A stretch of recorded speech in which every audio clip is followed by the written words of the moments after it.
BC సంఘాల JAC తరపున జనగామ ప్రాంత వ్యాపారస్తులకైనా ఇంకా విద్యా సంస్థలకైనా విజ్ఞప్తి చేస్తూ ఉన్నాం.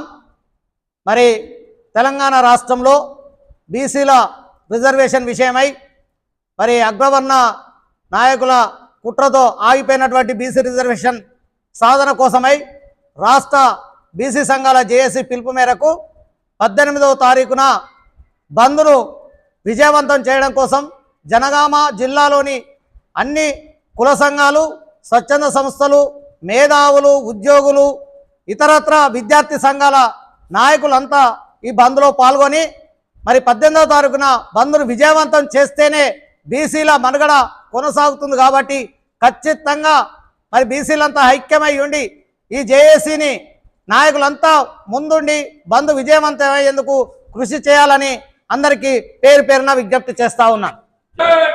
జై